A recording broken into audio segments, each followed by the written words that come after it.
Hi കൂട്ടുകാരെ, എല്ലാവർക്കും നമസ്കാരം. ഇന്ന് ഞാനിവിടെ തയ്യാറാക്കാനായിട്ട് പോകുന്നത് ഒരു വെറൈറ്റി റെസിപ്പിയാണ്. കോവയ്ക്ക 65 എന്നാണ് നമ്മളിതിന് പറയുന്നത്. അപ്പോൾ ഇതെങ്ങനെയാണ് തയ്യാറാക്കുന്നതെന്നുള്ള വീഡിയോ കണ്ടു നോക്കൂ കേട്ടോ. അപ്പോൾ ഞാനതിന് വേണ്ടി ഒരു 5-10 കോവയ്ക്ക എടുത്തിട്ടുണ്ട്. ഇനി നമുക്കിത് നന്നായി വാഷ് ചെയ്ത് റെഡിയാക്കിയതിന് ശേഷം നീളത്തിൽ കട്ട് ചെയ്തെടുക്കണം. കണ്ടില്ലേ, ഈ ഒരു വലിപ്പത്തിൽ കുറച്ച് കനം കുറഞ്ഞിട്ട് കോവയ്ക്ക കട്ട് ചെയ്ത് എടുക്കുന്നതായിരിക്കും കൂടുതൽ നല്ലത്. അപ്പം നമുക്ക് എളുപ്പത്തിൽ തന്നെ ഇതിനെ ഫ്രൈ ചെയ്തെടുക്കുന്നതിന് വേണ്ടിയിട്ട് പറ്റും. കനം കൂടിക്കഴിഞ്ഞാൽ ഫ്രൈ ചെയ്യാൻ കുറച്ച് ബുദ്ധിമുട്ടായിരിക്കും. അപ്പം നമ്മളിതിലോട്ട് ആവശ്യത്തിനുള്ള ഉപ്പ് നമ്മൾ ഇതിലോട്ട് ചേർത്ത് കൊടുത്തിട്ടുണ്ട്. ഇനി നമുക്കിതിലോട്ട് ഒരു 1/4 ടീസ്പൂണോളം മഞ്ഞൾപ്പൊടി ആഡ് ചെയ്ത് കൊടുക്കാം.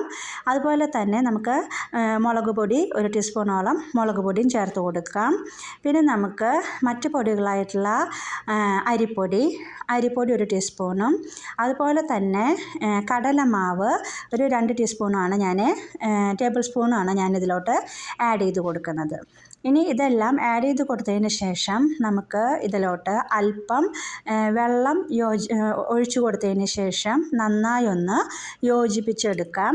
കുറച്ച് ഇഞ്ചിയും ഞാനിതിലോട്ട് ചേർത്ത് കൊടുത്തിട്ടുണ്ട് കേട്ടോ. ചെറിയൊരു പീസ് ഇഞ്ചി നമ്മളിതിലോട്ട് കല്ലിൽ ചതച്ചെടുത്ത ഇഞ്ചിയാണ്, അതും ചേർത്ത് കൊടുത്തിട്ടുണ്ട്. അതിന് ശേഷം നമ്മൾ അല്പാൽപമായിട്ട് വെള്ളം ഒഴിച്ചു കൊടുത്ത് ഒരു കുറുകിയ ഒരു പരുവത്തിൽ, അതായത് നമുക്ക് ആ ഈ പൊടികളെല്ലാം നമ്മുടെ കോവയ്ക്കയിൽ പറ്റി പിടിച്ചിരിക്കണം. എങ്കിൽ മാത്രമാണ് ഫ്രൈ ചെയ്യുമ്പോൾ ശരിയായിട്ട് വരുള്ളൂ. അപ്പോൾ അതിന് മാത്രമുള്ള വെള്ളം മാത്രമാണ് നമ്മൾ ഈ സമയത്ത് ഒഴിച്ചു കൊടുക്കാനായിട്ട് പാടുള്ളൂ. വെള്ളത്തിൻ്റെ എമൗണ്ട് നമ്മൾ ഒരിക്കലും കൂടിപ്പോവരുത്. വെള്ളത്തിൻ്റെ എമൗണ്ട് കൂടിപ്പോയി കഴിഞ്ഞാൽ ആ പൊടികളൊന്നും കോവയ്ക്കയിൽ പിടിച്ചിരിക്കില്ല. അതുപോലെ തന്നെ ഫ്രൈ ചെയ്യുമ്പോൾ അതെല്ലാം ആ കോവയ്ക്കയിൽ നിന്ന് അടർന്നു പോരാനായിട്ടുള്ള സാധ്യതയുണ്ട്.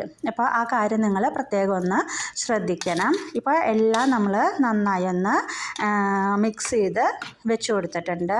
ഇനി നമ്മളിത് അല്പനേരം ഫ്രിഡ്ജിൽ സെറ്റാവാൻ വേണ്ടി വെച്ച് കൊടുത്താൽ അത് കൂടുതൽ നന്നായിരിക്കും. ഇനി നമ്മൾ ഒരു പാൻ അടുപ്പത്ത് വെച്ചിട്ടുണ്ട്. പാൻ നല്ലവണ്ണം ചൂടായി കിട്ടണം. ചൂടായ പാനിലോട്ട് നമ്മൾ ആവശ്യത്തിനുള്ള ഓയിൽ ഒഴിച്ചു കൊടുക്കുക. ഓയിൽ ഒഴിച്ചതിന് ശേഷം അതിൻ്റെ ഓയിലിൻ്റെ ചൂട് അത് നല്ലൊരു പാകത്തിലുള്ള ചൂടായിരിക്കണം. ഫ്രൈ ചെയ്തെടുക്കുന്നതിന് മുമ്പ് അതിൻ്റെ ചൂടൊന്ന് നോക്കാം. അപ്പോൾ നല്ല ചൂട് വന്നിട്ടുണ്ടെങ്കിൽ മാത്രമാണ് നമ്മൾ കോവയ്ക്ക അതിലോട്ട് ഇട്ട് കൊടുക്കേണ്ടത്. അപ്പോൾ കോവയ്ക്ക നമ്മൾ ഇട്ട് കൊടുക്കുമ്പോൾ ശ്രദ്ധിക്കേണ്ട കാര്യം എന്ന് പറഞ്ഞാൽ എല്ലാം സെപ്പറേറ്റ് ആയിട്ട് ഓരോന്നായിട്ട് ഇട്ട് കൊടുക്കാനായിട്ട് ശ്രദ്ധിക്കുക. അല്ലെങ്കിൽ അത് കണ്ടില്ലേ, ഒട്ടിപ്പിടിച്ചിരുന്ന് കഴിഞ്ഞാൽ നമുക്കത് അടർത്തെടുക്കുമ്പോൾ വീണ്ടും അതിൻ്റെ മുകളിലുള്ളതെല്ലാം പോരും. അപ്പോൾ അതുകൊണ്ട് നിങ്ങൾ ഒറ്റയ്ക്കായിട്ട് ഇട്ട് കൊടുക്കാനായിട്ട് പ്രത്യേകം ശ്രദ്ധിച്ചോളൂ. ഇനി 2 വശം കോവയ്ക്കയുടെ നന്നായി മൊരിഞ്ഞ് വരത്തക്ക രീതിയിൽ കുറച്ച് നേരം നമ്മളിതിൽ കുക്ക് ചെയ്തെടുക്കണം. അത്രയേ ഉള്ളൂ കോവയ്ക്കയുടെ പരിപാടി. കണ്ടില്ലേ, ഇപ്പോൾ ഇത് നന്നായി ഒരുവിധം ഫ്രൈ ആയിട്ട് വന്നിട്ടുണ്ട്. ഇപ്പോഴും അത് ഒരു ഹാഫ് ഫ്രൈ ആയിട്ടാണ് വന്നിട്ടുള്ളൂ. ഇനി അല്പനേരം കൂടി നമുക്കത് ഇട്ട് കൊടുക്കാം. ഇപ്പോൾ ഇതാ ഒരുവിധം നന്നായി ഫ്രൈ ആയിട്ട് വന്നിട്ടുണ്ട്. അപ്പോൾ ഇതുപോലെ വേണം നിങ്ങൾ കുക്ക് ചെയ്തെടുക്കാനായിട്ട്. ഇപ്പോൾ ഇതാ ഞാൻ അടുത്ത ബാച്ച് കൂടി അതിലോട്ട് ഇട്ട് കൊടുത്തിട്ടുണ്ട്. അപ്പം നമ്മൾ അങ്ങനെ എല്ലാ കോവയ്ക്കും ഫ്രൈ ചെയ്ത് എടുത്തിട്ടുണ്ട്. 2 വശം നന്നായി മൊരിഞ്ഞ് കിട്ടത്തക്ക രീതിയിൽ എല്ലാ വശവും നമ്മൾ ഫ്രൈ ചെയ്തെടുക്കുക. അതിന് ശേഷം ലാസ്റ്റത്തെ ബാച്ച് ഇട്ട് കൊടുക്കുന്ന സമയത്ത് നമ്മൾ അതിലോട്ട് അല്പം കറിവേപ്പില കൂടി ഇട്ട് കൊടുക്കുക. കറിവേപ്പില നമുക്കത് നന്നായി ഒന്ന് മൊരിച്ചെടുക്കാം. അപ്പോൾ അത് മൂത്ത് വന്നു കഴിഞ്ഞാൽ എല്ലാം കൂടി വറുത്ത് കോരിയിട്ട് കഴിഞ്ഞാൽ നമ്മുടെ കോവയ്ക്ക 65 ഇവിടെ റെഡിയായി കഴിഞ്ഞു.